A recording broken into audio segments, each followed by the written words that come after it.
Muy buenas noches, amigos y amigas de Punto de Encuentro. Hoy estamos en una transmisión especial, sin duda, nuevamente, en estos días de coyuntura política sumamente agitada.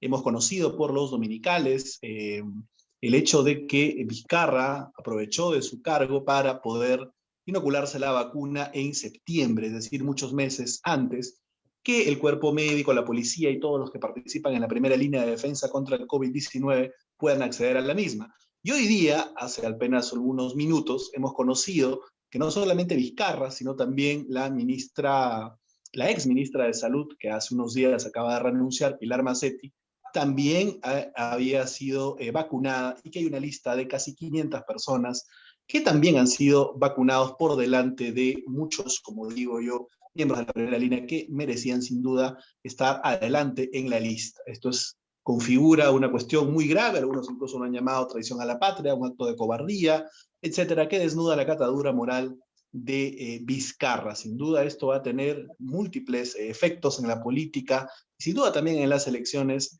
del 11 de abril. Para conversar sobre esto y todo el panorama en general, hemos convocado al ex parlamentario y presidente de la Comisión Política del APRA, Mauricio Mulder. Muy buenas noches, Mauricio. Muchas gracias por estar en Punto de Encuentro. Enrique, muchas gracias por esta oportunidad y el hecho mismo de que se esté dando en medio de un tremendo escándalo que tenemos nuevamente en nuestro país para variar. ¿Qué significa? ¿Cuánto impacta esta cuestión de descubrir que Vizcarra se ha inoculado la vacuna de septiembre, mucho antes que cualquier otro peruano que participa, como digo, en la primera línea? Médicos, cientos de médicos han fallecido, cientos de policías han fallecido, y él se vacuna en septiembre, no solamente él, sino con su hermano y con su esposa también. ¿Cuánto impacta esto en los hechos ocurridos en los últimos meses? Este descubrimiento, ¿cómo crees que va a generar algún tipo de impacto en la política peruana? Bueno, cuando vemos que la prensa vizcarrista, mermelera, realmente guaripolera, ¿no?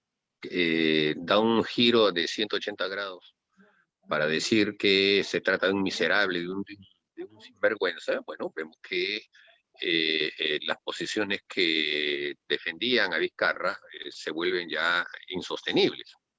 Sin embargo, yo simplemente por vejez, podríamos decir, o experiencia o tiempo, no pondría mis manos al fuego en el sentido de que esto se vuelva algo firme, porque ya he visto también a muchos corruptos tener la capacidad de justamente utilizando la corrupción, tapar sus cosas, eh, eliminarlas, neutralizarlas, utilizar al Poder Judicial, donde todo cae y se da vueltas durante años y la gente se termina olvidando. Basta con decir, por ejemplo, el tema Madre Mía con Ollantumala, ¿no? Han exhumado 27 muertos que fueron señalados directamente por los soldados que estuvieron con Ollantumala, y fue un escándalo de 4 días. Y ahí nunca más se volvió a repetir, y ahí está de candidato con la desvergüenza más grande del mundo. El señor Urresti, otro, violador, asesino, condenado, después anulado su caso, ahora está comprando también testigos, están las pruebas de la compra de testigos, y ahí está de candidato, incluso lo ponen en las encuestas.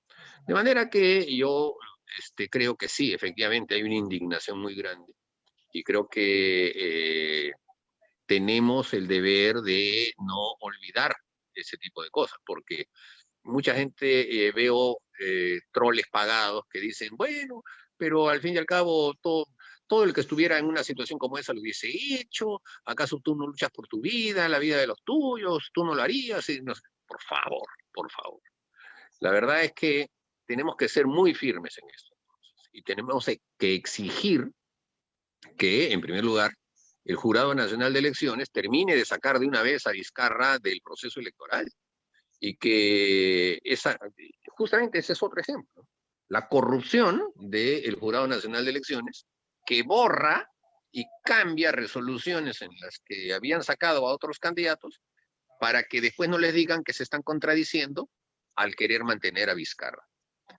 Esa corrupción, por ejemplo, tiene que denunciarse y tiene que ser el ejemplo de que sí, de verdad, se va a luchar contra la corrupción. Pero mientras se permita que un señor como el señor Salas Arenas siga siendo el presidente del Jurado Nacional de Elecciones, todo va a seguir siendo un juego, pues todo va a seguir siendo una farsa. Y el proceso electoral mismo será una farsa, como de hecho hoy es una farsa. Es un fraude completo. Y entonces mi escepticismo de que en el Perú duren mucho las indignaciones me lleva a estas consideraciones con una enorme cantidad de ejemplos que así lo graficaron. Ahora, parte de esta gran indignación de la que tú haces, que tú señalas sobre el tema de Vizcarra al descubrir este asunto de las vacunas clandestinas, de alguna forma u otra revela que el tipo es un inmoral. Por lo tanto, ¿crees que hay la oportunidad de darle un poco la vuelta a la narrativa del golpismo respecto al asunto de su vacancia? ¿Crees que ahora hay más espacio para una maniobra argumental como esa? ¿O crees que esto de todas maneras va a ser complicado, digamos, para la historia, ¿no? El futuro, porque han presionado mucho de sectores oficiales, incluso de la academia, de que lo que pasó realmente fue una maniobra, digamos, golpista. Sin duda, no obtuvieron lo que quisieron del Tribunal Constitucional directamente, porque evidentemente ya Merino había renunciado, en fin, ya no se pronunciaron sobre las causales estas de la incapacidad moral permanente, que ellos querían que el TC llegara al absurdo y al ridículo de señalar como una cuestión de salud, digamos, mental. No consiguieron eso, pero sin embargo pues, hubo una suerte de silencio. Y creo que la narrativa que se quiere imponer es que lo que hubo los primeros días de noviembre fue un golpe de Estado. ¿Crees que a partir de estas revelaciones se pueda ir cambiando esa narrativa en el futuro? Bueno, yo espero que sí. Espero que, por ejemplo, todas las personas que salieron a marchar, a protestar por la entronización de Merino y que salieron en consecuencia a respaldar a Vizcarra, se arrepientan de ser tan superficiales en sus análisis políticos, porque soslayaron que este sujeto era un corrupto. La razón por la cual 105 parlamentarios vacaron a Vizcarra fue porque 3 días seguidos el diario El Comercio puso en su portada todas las pruebas de la corrupción del Club de la Construcción y de 16 colaboradores eficaces que señalaban que le habían pagado coimas a Vizcarra. Cuando la gente salió a repudiar el supuesto golpe de Estado contra Vizcarra, yo me quedé completamente anonadado porque yo dije, ¿cómo es posible que la gente salga a respaldar a un corrupto de marca mayor como Vizcarra? Bueno, es por la falta de información, por el hecho de que yo te diría que el 95% de los que salieron a marchar no leen periódicos, ni ven programas políticos. Ellos simplemente recibieron mensajes que estuvieron muy bien hechos por parte de Goebbels peruanos que están por ahí pululando, y con TikTok o con Instagram le dijeron, oye, pucha, que tienes que salir porque las cosas andan mal, que no sé qué, y salieron, y creyeron que estaban haciendo una revolución cuando en realidad estaban siendo carne de cañón de la corrupción. Entonces yo espero que la gente que salió en ese momento, viendo a quién defendieron, un sujeto que ya en ese momento estaba vacunado, porque Sí, claro, diablo claro, en noviembre ya se estaba vacunó en vacunado, sí. septiembre. Se vacunó en septiembre y esto ha sido en noviembre.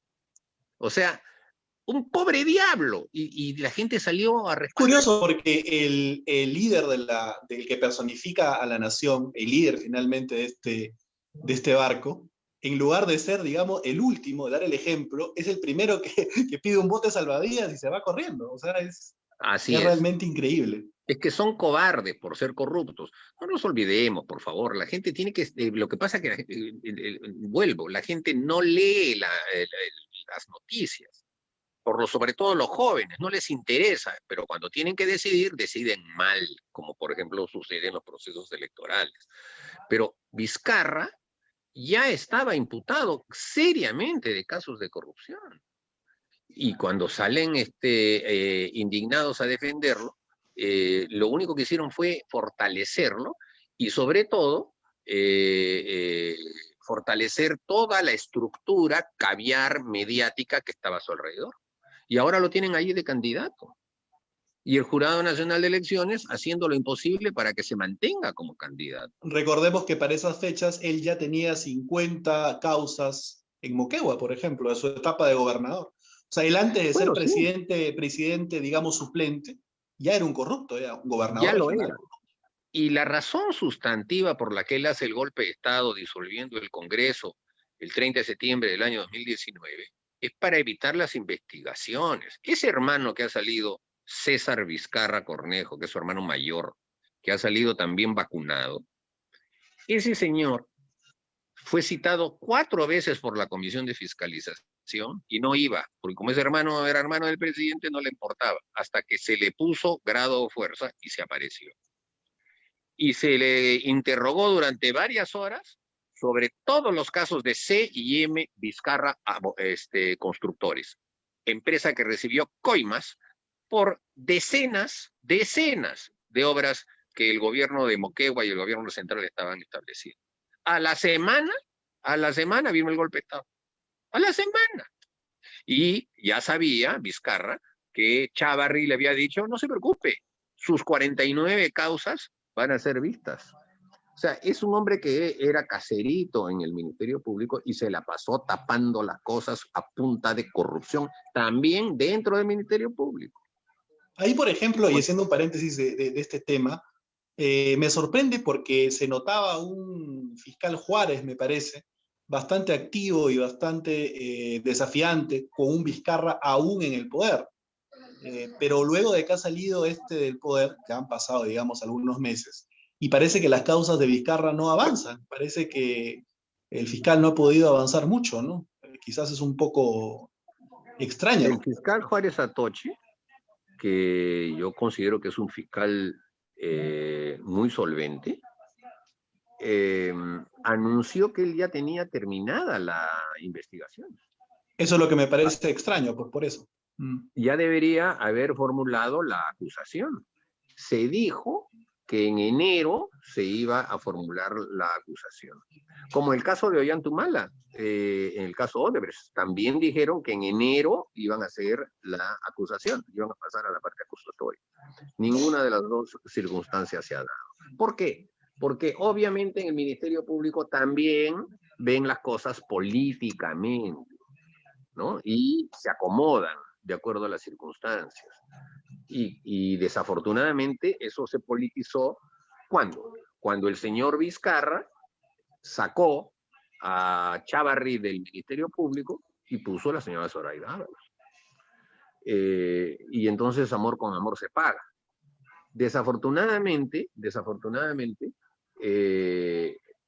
todas esas tomas de poder, por ejemplo la del Poder Judicial, el Poder Judicial estaba dirigido por el señor Duberly Rodríguez. Y lo votaron porque asumió una responsabilidad política, no había ningún audio de él, ¿no? Ninguna imputación. Y a partir de ese momento, con el señor Lecaros, empezaron a controlar de manera mucho más desembosada al Poder Judicial. ¿Y de dónde sale ahora el señor Salas Arenas? De ese Poder Judicial, corrupto. Y ahora está dirigiendo el Jurado Nacional de Elecciones y el próximo proceso electoral, nada menos. O sea que estamos en una situación en la que no es posible considerar que nuestro país sea un país democrático. No hay mínimos estándares de democracia, ni tampoco limpieza en el próximo proceso electoral. Ahora, justamente hablando un poco del Ejecutivo, ¿ha habido realmente un cambio? Digamos, estamos en un gobierno de transición realmente, porque hasta hace unos días Pilar Macetti, que era ministra de Salud, seguía siendo ministra de Salud con Sagasti. Se dice que es un gobierno morado, pero es la continuidad del vizcarrismo. ¿Tú cómo lo ves a los morados luego de este tema? ¿Crees que en efecto la caída de Vizcarra va a impactarles bastante? Por lógica tendría que ocurrir, ¿no? Son lo mismo. Creo que la gente no puede distinguir, y la verdad que ni siquiera los analistas más agudos no pueden encontrar una diferencia entre el Partido Morado y el vizcarrismo. Es exactamente lo mismo. Casi todos los funcionarios públicos actuales han estado con Vizcarra. Y eso es una verdad absoluta. Y además ellos mismos se han encargado de confirmarlo, porque ¿qué fue lo que dijo Guzmán como amenaza cuando llamó a todas las movilizaciones? Tienen que reponer a Vizcarra los congresistas. Y claro, ese fue un cuento. No lo repusieron a Vizcarra, se lo agarraron ellos directamente, el poder. Y ahí están, en el poder, con Bueno, pero 9 parlamentarios. yo Con solo creo 9 que, parlamentarios conducen el país. ¿A santo de qué? ¿Quién los eligió? ¿De cuándo bueno, acá? Ese pero es un asalto. Entonces, ahí también hay que asumir, mejor dicho, hay que endilgarle la responsabilidad a los 105 que dejaron que 19 valgan más que 105, ¿no? Creo que ellos son los que claudicaron en este tema, ¿no? evidentemente, pero ¿por qué Tuvieron claudican? la calle caliente y decidieron entregarle el poder no solamente al Partido Morado, sino al Frente Amplio del Legislativo. O sea, le han entregado el poder a los dos grupos parlamentarios menos votados. O sea, al Así es. penúltimo y al último. O sea, la Los más democracia vizcarristas. dejó de ser de votos. Y eran los más vizcarristas. Entonces ellos sacaron a Vizcarra y después terminaron pidiendo perdón en el suelo.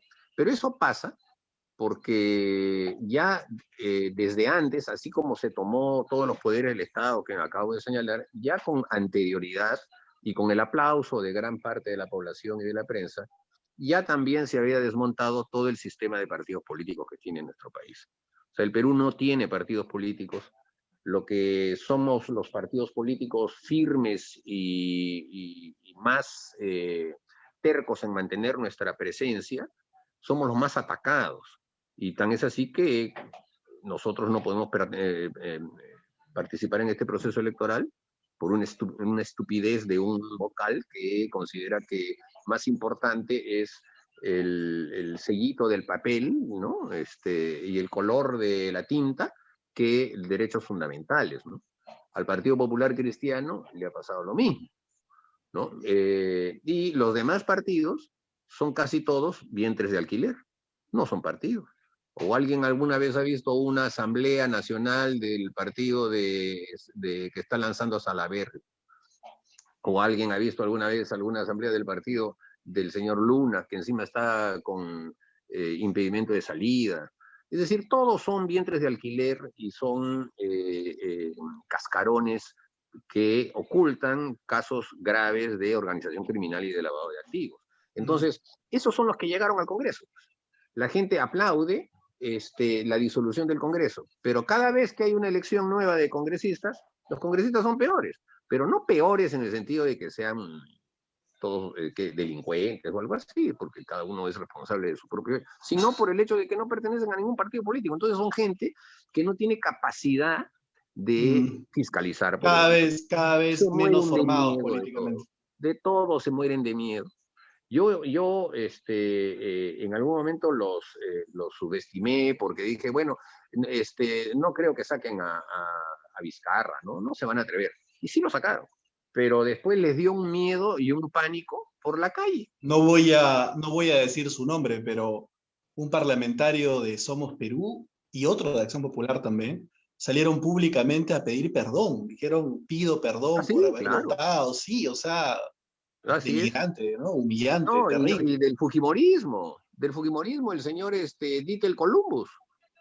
Salió a decir, a pedir perdón y pedir disculpas por lo que habían hecho y no sé qué cosa. No, entonces por eso, pues, o sea, no hay gente que tenga arrestos de político, porque para ser político uno tiene que saber que en política pues uno se traga sapos, pero tiene que ser valiente en defender tus puntos de vista.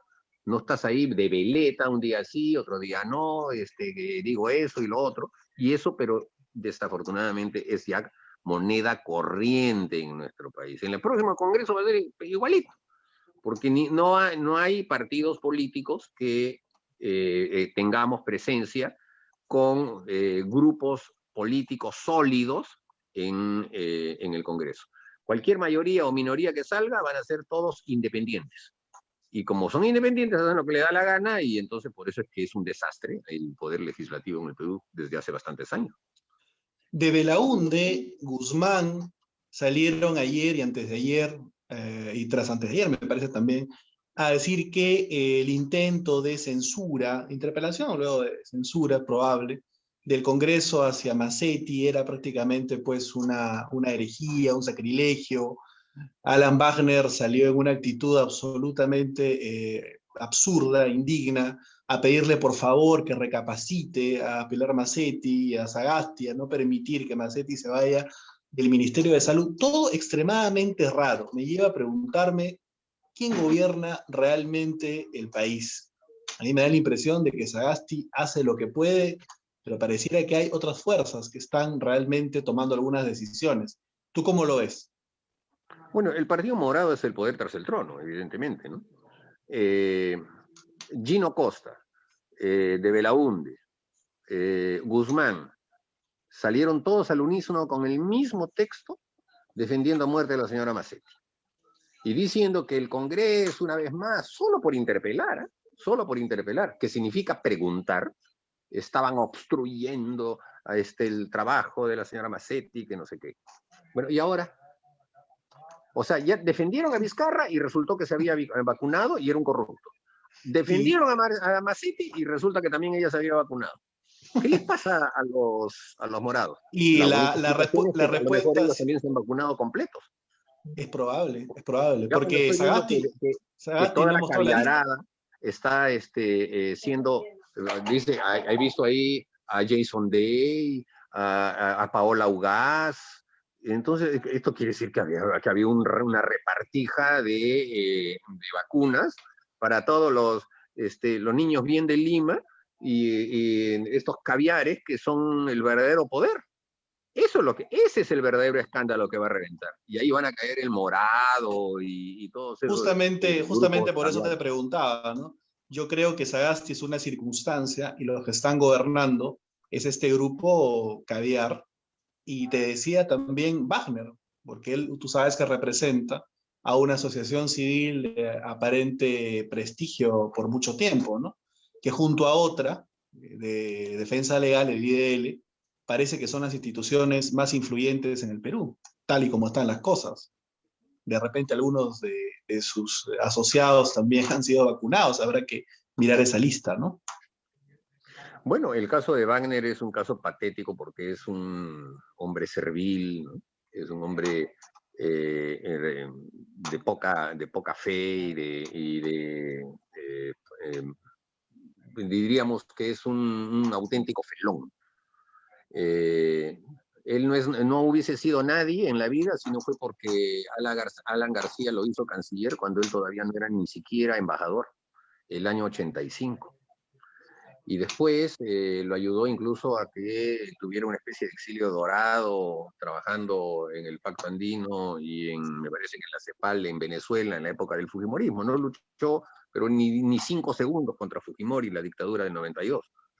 Y después fue ministro de Toledo y pagó su nombramiento a favor de Toledo, hablando mal de Alan García, ¿no? Entonces, por eso es que yo lo he motejado varias veces de felón.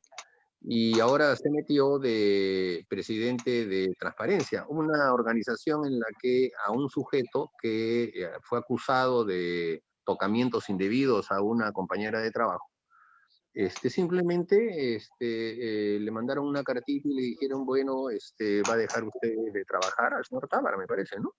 Tábara, sí.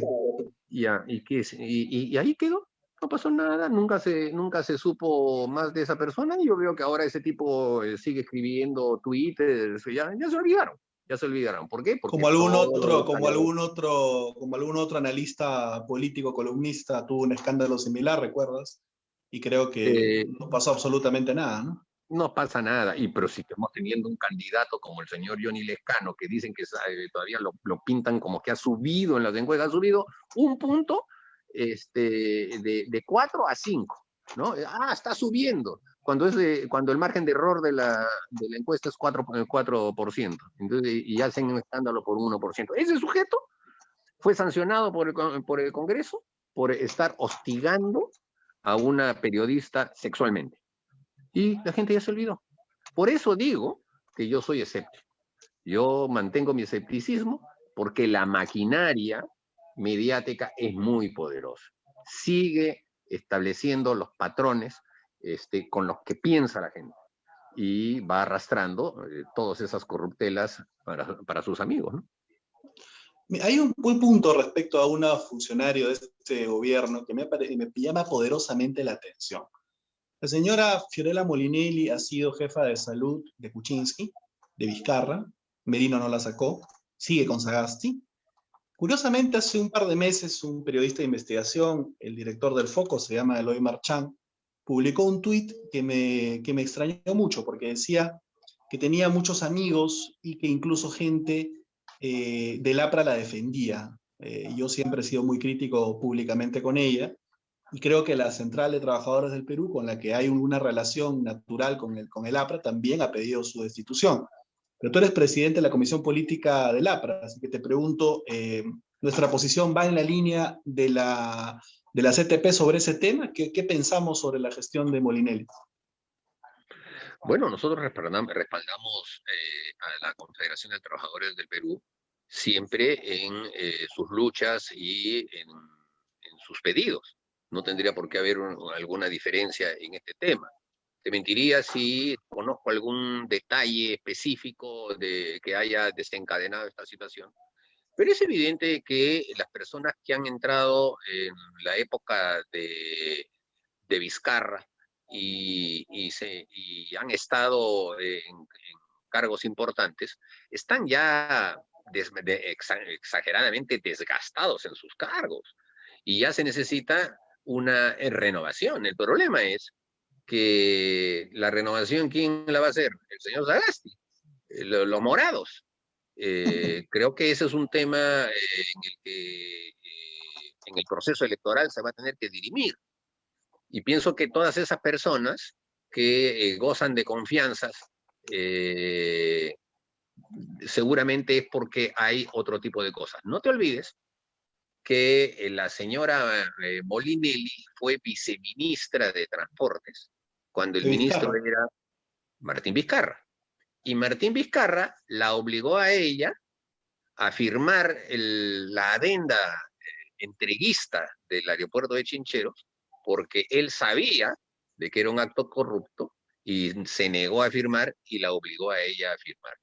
Si esa historia produce esas lealtades, ya se sabrá tarde o temprano. Ahora, ¿qué hacer concretamente? Empezando por el tema de Vizcarra. ¿Qué crees que debería, en el mundo ideal, pasar? ¿Crees que el Congreso debería inhabilitarlo? ¿Es una salida viable? Y segundo, creo que es importante, lo han señalado varios en redes sociales y en algunas declaraciones públicas, que no se puede hablar de elecciones transparentes con Salas Arenas presidiendo el Jurado Nacional de Elecciones. Pero ¿cuál es la ruta institucional en todo caso para corregir este tema?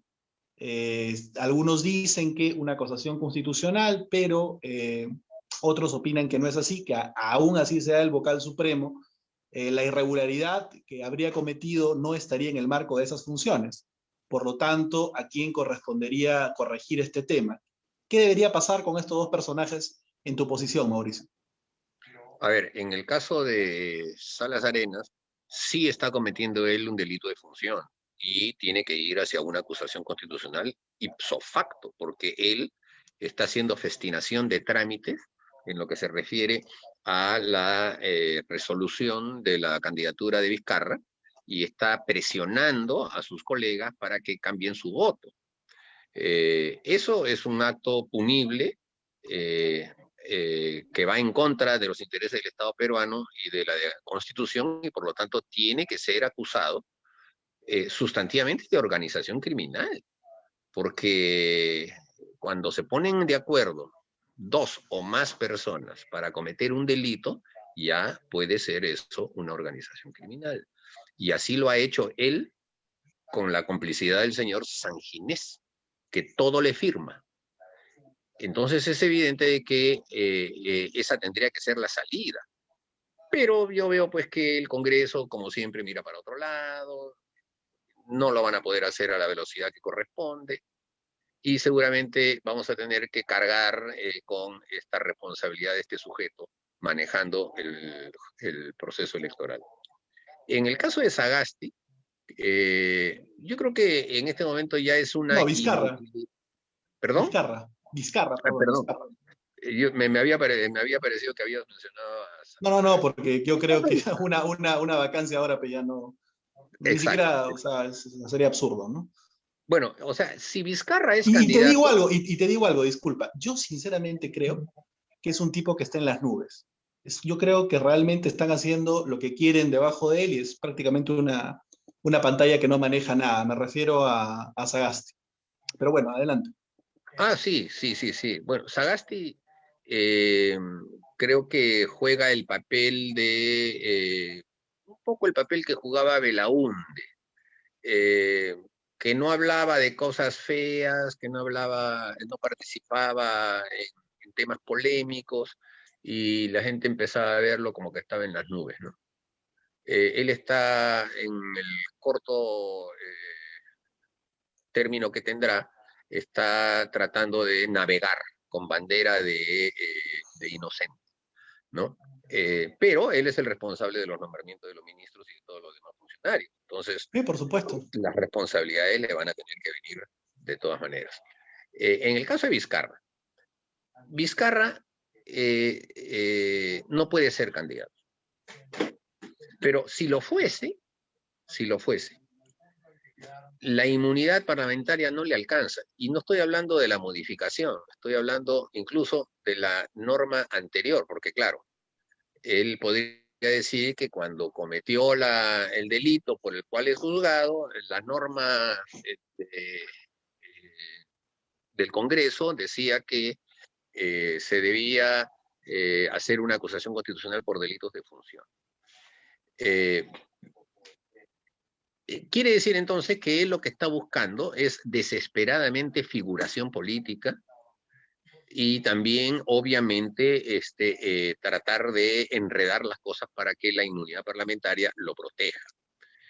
Pero en el caso de él sí es más peligroso, porque, porque él ha ejercido la presidencia de la República y como presidente de la República, dado su actuar criminal comprobado, tiene que haber anudado alianzas con distintos sectores, con muchos sectores. Y tiene que haber además acopiado información, documentos, para chantajear, para presionar, para defenderse como gato panza arriba. Y sí, seguramente va a ser un hueso duro de roer, porque va a tener un comportamiento mafioso para defenderse, ¿no? Ahora, si las elecciones fuesen mañana y se dan los resultados que marcan las encuestas, no va a salir elegido congresista, ni y menos Salaverry presidente. Así que se vaya Triste, preparando. triste papel el de Salaverry, ¿no? Ha terminado como un souvenir, como un llavero de Vizcarra a lo largo y ancho del país por donde he llevado, ¿no? Bueno, no podía Reducido aspirar a más, prácticamente. dadas sus enormes limitaciones, ¿no? Es un hombre que ha demostrado que se puede caminar en la vida bajo un signo ya indeleble, como un tatuaje que tuviera en la frente, que es el tatuaje del traidor, ¿no? Porque a donde ha entrado ha traicionado. No tiene una, no tiene dos, tiene tres traiciones. Entonces, ahora pretende ser presidente de la República, pero en realidad lo que está buscando es solidificar su alianza con Vizcarra. Y no me extrañaría que Salaverry también se hubiese vacunado, porque son uña y mugre. Esa confianza al caminar en medio de las aglomeraciones durante varias semanas consecutivas, tú recordarás, es imprudente para gente que no sabe que está inmunizada, ¿no? Es muy probable que él también haya sido vacunado. Es muy probable, yo los he visto comer del mismo plato. Están sin utilizar mascarilla. Entonces, conociendo a estas personas como son, pero ten la plena seguridad que no les importa un comino, que les digan lo que les digan, ellos agarran nomás y siguen para adelante.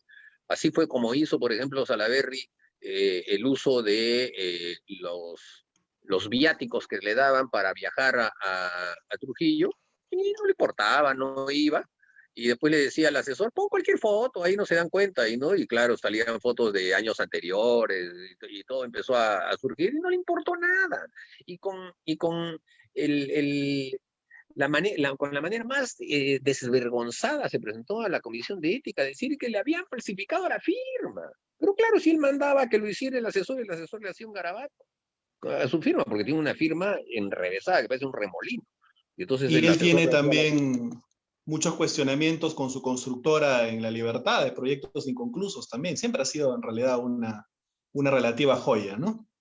Siempre. Él tenía una empresa que tenía sus siglas y que hacía obras al gobierno regional, a la alcaldía, a todas las alcaldías, y tiene, de hecho, múltiples acusaciones. Y tiene otra en la que está implicado el caso del club de fútbol Carlos Manucci, que fue vendido Manucci por de él, Trujillo. según se dice, a Joaquín Ramírez. Era uña y mugre de Joaquín Ramírez. Ahora, quería preguntarte una cuestión. ¿Por qué un gobierno de transición, cuando entre en el marco de una pandemia, tiene que tener y desarrollar una política agresiva y de maltrato sistemático a la Policía Nacional? Eso es algo que me ha llamado mucho la atención. ¿Es una cuestión meramente ideológica? ¿Se trata de algún tipo de control por algún fin ulterior sobre esta institución? ¿Es un asunto de Gino Costa? ¿Es un asunto de Basombrío? ¿Qué hay detrás de este tema que, si tú lo ves desde un punto de vista práctico, no tiene ningún sentido? En una emergencia, entrar y pelearte de frente con la policía me parece algo tonto, ¿no? ¿Cuál es la explicación que tú le ves? A ver, en el caso de la policía, la policía es la institución más grande que el ejército, la marina, Sí, la nación, claro. y tiene presencia en todo el Perú, a diferencia también de las tres Fuerzas Armadas. Eh, hay policías, y debe haber policías en cada distrito, en cada caserío, etcétera. Es muy importante. Entonces, controlar la policía tiene un efecto político para personas que tienen además vocación dictatorial, que es un efecto político muy les da mucha seducción, digamos, ¿no? Y estas personas que llegan, lo primero que hacen es tratar de controlar a la policía. Y para controlar a la policía tienen que poner incondicionales. Y un incondicional se convierte cualquiera que es nombrado sin que le corresponda. Sacan a los que están allí, por más brillantes que sean, y ponen al que está en el número 11, que sabe que no le toca, pero como lo han puesto, se vuelve un incondicional. Y claro, ponen a la policía al servicio del poder político. Se dedican a chuponear, se dedican a hacer seguimientos, se dedican a hacer el trabajo de inteligencia. La policía, en el Ministerio del Interior hay dos organismos de inteligencia: el Servicio de Inteligencia del Ministerio del Interior y el Servicio de Inteligencia de la Policía Nacional de Perú. O sea, tienen información muy amplia y muy completa de todo, de todo. Y esa es una de las tentaciones primarias que tienen todos los que llegan al poder, que quieren empezar a husmear la vida de todos los ciudadanos. Y estos dictadosuelos de cuarta que tenemos en nuestro país, lo primero que hacen es eso. El caso, por ejemplo, de Vizcarra fue notorio. Utilizó la DEVIAC como su policía política. Hasta ahora la pregunta es, ¿por qué el juez que ordenó la detención de Alan García le ordenó a la policía judicial que ejecutara su resolución y no fue la policía judicial sino la DEVIAC, que es una institución que persigue delitos informáticos? Ah, bueno, pues, porque se convirtió en la policía política. Y eso lo vimos cuando después se presentaron todos sus integrantes en la Comisión de Defensa que encabezaba en ese momento Jorge el Castillo. Era una policía política.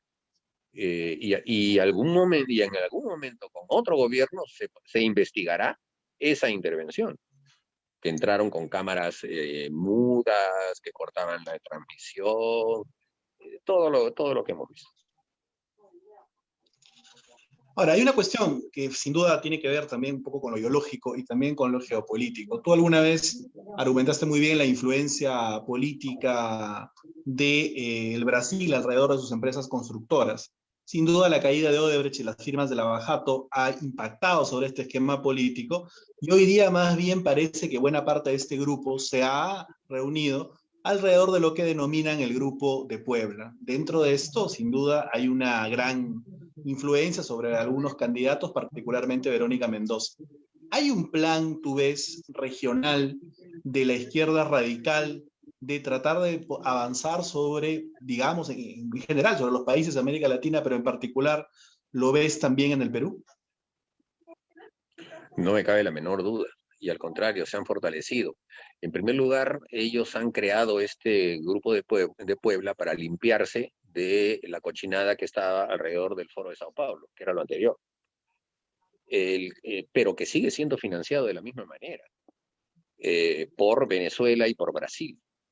En el caso de Brasil, a través de ONGs que lograron levantarse millones y que tienen mucho poder contra Bolsonaro, por ejemplo, y tienen el poder de financiar encuentros que se hacen en Brasil, en Buenos Aires, de este llamado Grupo de Puebla, que además tiene como secretario general a un sujeto como Ernesto Samper Pizano, que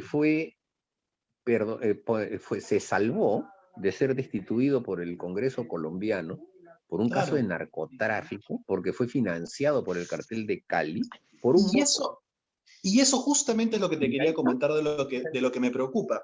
Pues claro, el Foro de Sao Paulo naturalmente podía utilizar los fondos que venían del excedente, lo que podían ganar las constructoras brasileñas a lo largo prácticamente del continente y del mundo. Pero en el caso del Grupo de Puebla, con la participación de algunos políticos colombianos, incluido incluso gente de las FARC, gente de Bolivia, ¿no te preocupa o no has pensado alrededor de la influencia del narcotráfico regional también en este esquema Bueno, político? Venezuela, el gobierno de Venezuela es un gobierno vinculado al narcotráfico y al tráfico de armas.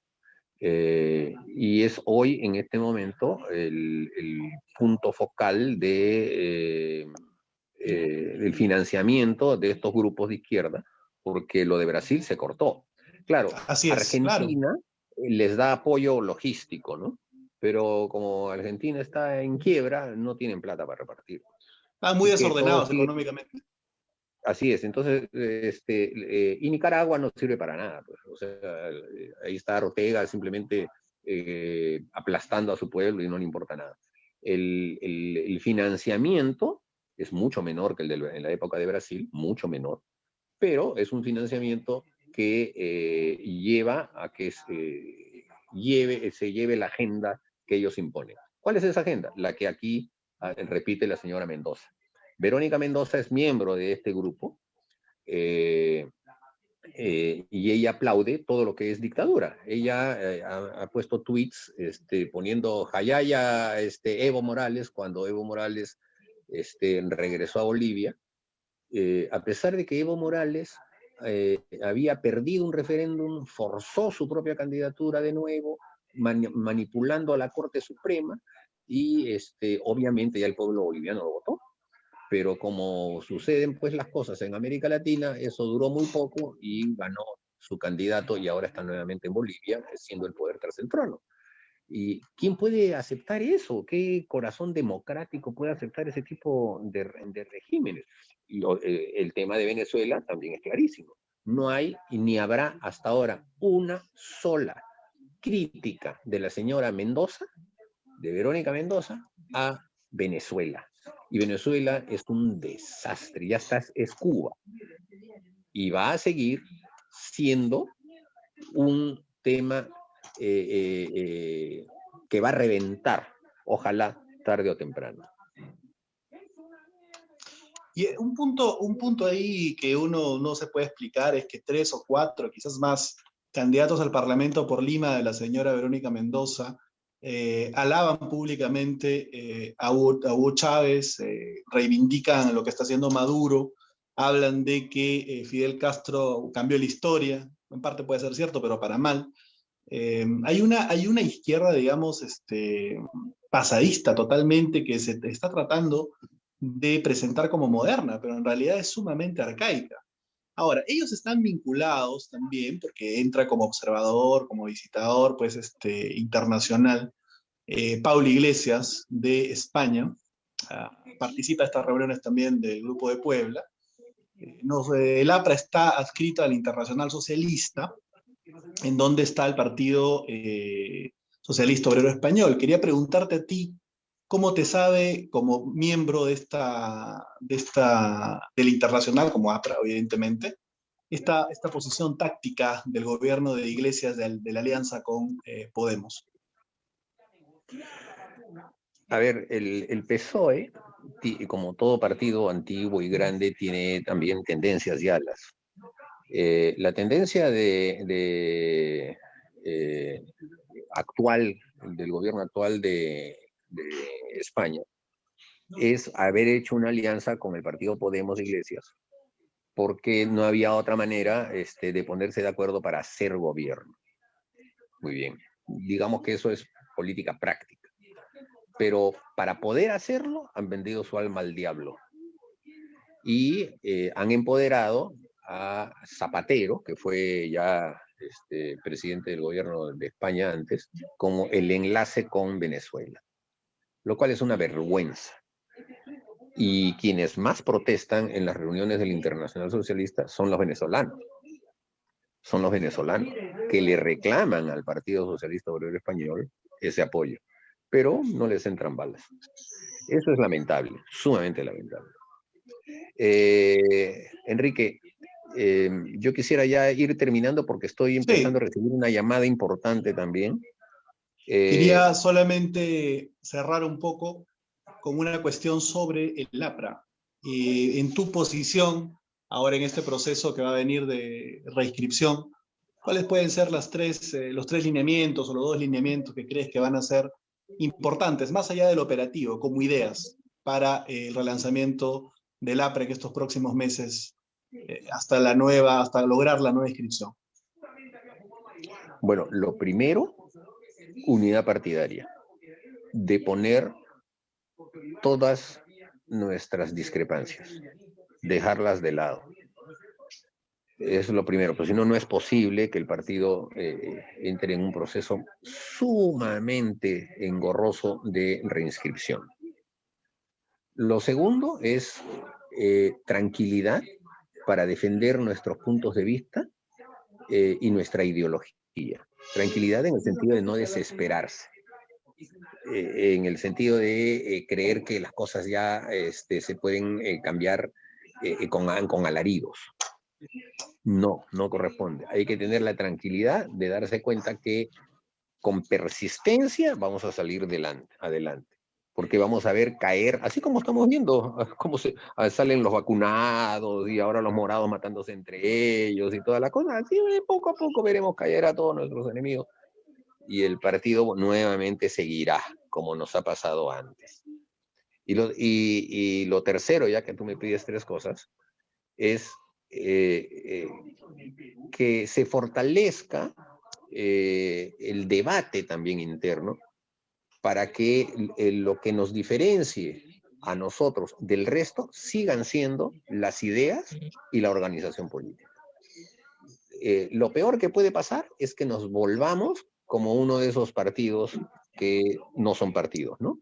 Que seamos federaciones independientes, que todos creamos que podemos hacer lo que nos dé la gana, decir lo que nos dé la gana, etc. Mantengamos, aunque pueda parecer demodé, la disciplina, la unidad con disciplina.